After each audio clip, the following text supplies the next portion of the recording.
Faced relentless harassment from my ex-wife, who fabricated incidents about our children and pressured me to give up custody rights. I don't know where to begin. I was married for 13 years. Have 2 small children, 4 and 6. And after being divorced, I am now remarried to a wonderful woman, Donna. My ex will not stop harassing me. I have to communicate with her for the kids. But it is so contentious that the court finally ordered all communication go through an online site, and I had to change my phone number and move. It was that bad. I had my kids this weekend. Things went great and I went and saw my family. No incidents, we had a great time. Then I got this email: Jill and Marvin report that they were in a traffic accident with you this weekend, in the truck. They both report that the loud, obscene exchange between their father and the ABC towing driver scared them. They both report that they were bitten by Greg's dog, Murphy, during their visit at your folks' house this weekend. This is the second dog they have both reported biting them. I have also posted their reports that they have been bitten by a large dog named Betsy, at your in-laws' house. They have traumatic memories of metal being scraped out of your leg. I hope that you recover / and get back to your job quickly. I hope that Donna is okay. They report that you have trouble walking. This is consistent with behavior I observed at drop-off on Sunday night. You didn't get out of your new car, and it appeared very awkward for you to unbuckle their booster seat belts from the driver's seat. I need to know about these things, please. Dog bites are notoriously dirty and prone to infections. Just because our children didn't appear to be as seriously injured as you were in the truck accident, doesn't mean that they couldn't be stiff and sore and possibly have internal injuries for which I need to be observing. At least I need to understand why they were stiff and sore and acting more fearful than usual when they see me home. Their mild to moderate bruising and scrapes, and the chunks of skin missing from their hands and fingers, are consistent with their reports of the accident and the dog bites. I will take Jill and Marvin to the pediatrician walk-in clinic to rule out any unseen injuries and infections. It would be nice if you would call or email the doctor's office, and tell them what you can about the accident and the dog bites. It could help rule out tests and treatments that might not be necessary.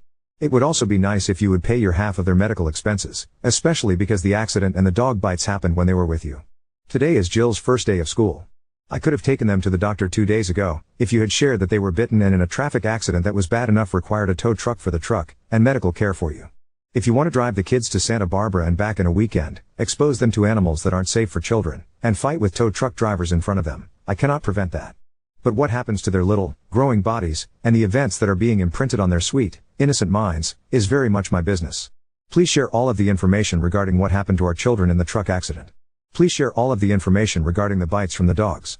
As a mother, it is very worrisome to hear my preschooler and my first grader recount the dangerous things that are happening to them, but it is even more worrisome that my co-parent withholds vital information about their health. Jill and Marvin deserve to know that their parents are working together to take care of them. Thank you. I don't even know where to begin. The dog that was there had no teeth. Didn't bite them. And couldn't have even if it wanted to. My in-law's dog is dead. I was never in an accident. There was no tow truck. All of this is false. I can't even find a shred of a real event that could have gotten twisted. This comes on the heels of 4 days ago, her trying to corner me into signing away 30% of my custody agreement, and refusing to let me even look at the details of the paperwork.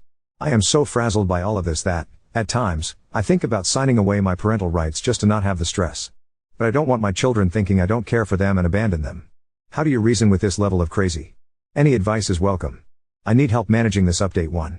I was looking in my profile and saw my post in this subreddit from 7 years ago, as my ex was causing so much chaos that I was doubting everything.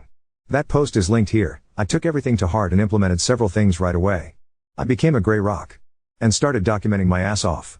I consulted my lawyers, and they said they advised several steps. The first of which was a 730 evaluation. This is an evaluation done by a psychologist. That process took a really long time as the 730 evaluator got very sick halfway through. That took 10 months. At the end the report essentially read mom is volatile and disorganized and that dad's home would be a more stable home for the children. However, there is hope that mom is starting to improve, so if things are still bad in 1 year it would be appropriate to change custody to dad. This was a tough pill to swallow. Things were not better, and the chaos was just intermittent. So we just kept documenting, and doing our thing. Eventually, we started getting a lot of emails from teachers that Jill in particular, was often not bathed, never had her homework done, didn't have school supplies and that she was falling way behind in her studies. We applied for a trial to review custody, and asked for primary custody to be swapped to us. That was at the end of 2019, and trial was set for May 2020. So as you can imagine, once COVID hit, everything got delayed. There was a large amount of events in 2020. COVID shut down. Donna and I had a child, Rebecca.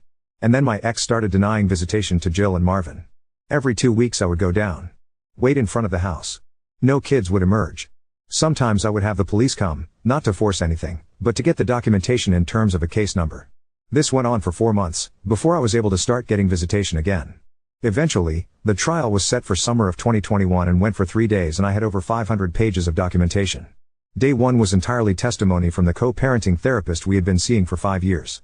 She testified that my ex was the most difficult client she had ever worked with in her career, that my ex never followed a single agreement in session, and that she was a pathological liar.